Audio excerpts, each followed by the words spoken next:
Okay, hi and a very good evening, everyone. First of all, thank you so much for attending this meeting.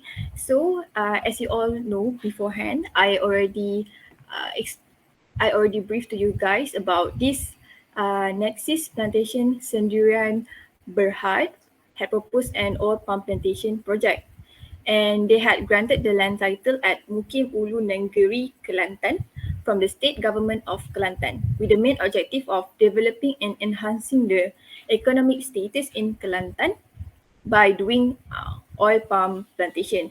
So, I just want to know you guys' opinion on this since we are the consultant.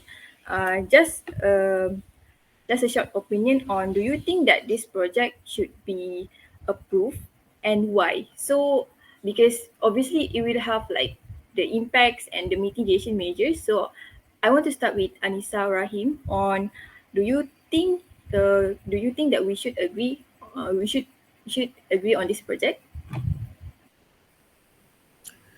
In my opinion, I do support this project as it will give benefits such as job opportunity for the orang asli to work at the plantation. This indirectly will cause less hunger and poverty since they get paid for the work to support their family. Plus, the tax revenue will increase due to the high yield of the palm oil. On the other hand, bird species such as Javan pond heron will increase due to the abundant supply of prey at the plantation. That's all from me. Okay, thank you so much. So Anissa Rahim said that this project is good because they can increase opportunities, less poverty and hunger, and also can increase revenue. But we can't ignore the negative impacts when doing this project based on our experience. So, Ain Shakira, can you share your opinion on this? Okay, for me as a consultant, I disagree with Anissa, but I agree with Didi because they have several negative impact towards more than positive impact. So the potential impact in negative aspect that we obtain is firstly the water pollution. So when during the plantation, agricultural activities always use pesticide and fertilizer. So this often higher in nutrient concentration and pollutant, which this can cause contamination, which then disrupt the quality of water when entering the water bodies. And then second, the air pollution, which emission of the gases that generate from the forest burning and also can be from dust from all the plant and machineries.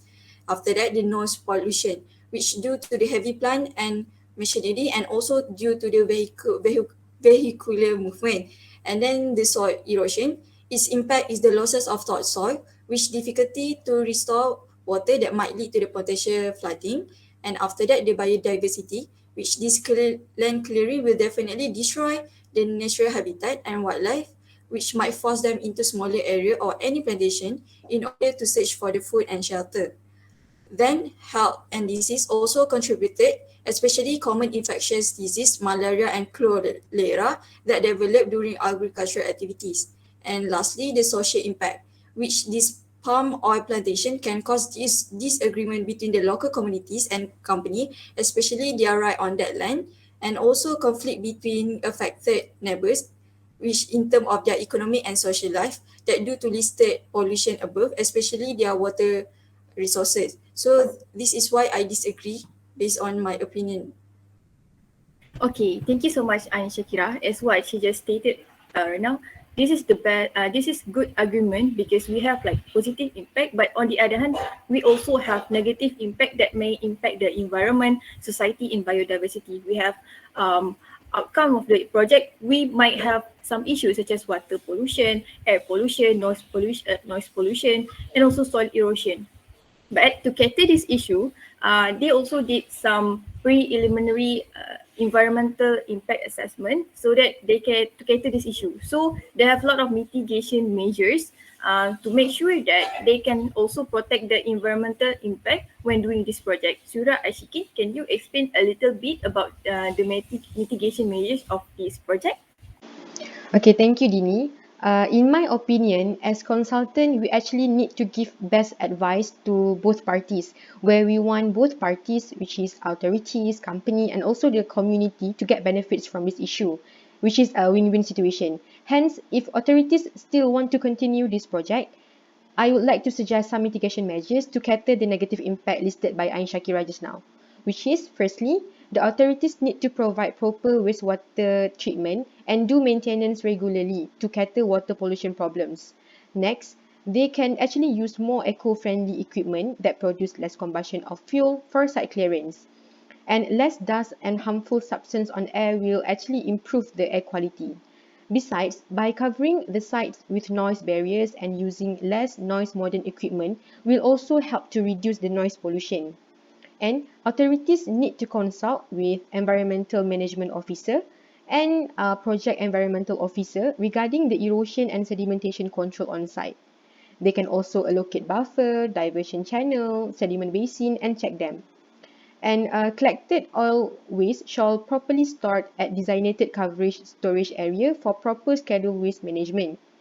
And Siti Oliza, if you want to add some other mitigation measures to cater other impacts. Yes, I have. I also agree with Surya. Even though we have the negative impacts, there are also mitigation measures that we can consider. For health and disease issue, we can provide basic health facility and appoint EMO and also safety and health officer, which is SHO, to monitor the safety and health matter on site. Other than that, we also can prepare emergency response plan, which is ERP, to cater emergency cases. Next, for biodiversity part, which is loss of flora and fauna problem, we can get consultation from the Department of Wildfire and National Parks, which is DWNP, to establish the new habitats for the wildlife. Next, for solid waste management, the domestic waste can be dumped at provided dustbin and also open burning is prohibited. Lastly, for social issue, we can appoint a consultant to prepare social impact assessment, which is SIA report, and authorities can give compassion money to the affected farmers to support their loss from activities involved in this project. Okay, thank you so much, everyone. So, to conclude, I can say, and we as consultants can agree this project can be approved and sustainable if only if we identify all the impacts, positive impact, negative impacts, and all the suggested mitigation measures to protect the environment. And as a consultant, even though our role is to give the best advice and to give best outcome for the business and company, but we also cannot ignore the environment. So we need to give advice to them to make sure that all the mitigation measures stated to be done so that we can minimize the environmental impacts. Because action speaks louder than word. So maybe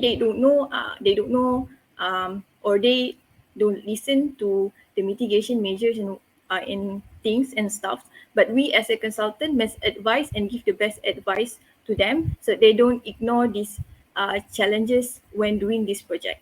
I think that's all from me and that's all from us. Thank you so much for coming and having this discussion. That's all, and thank you. Thank you, everyone.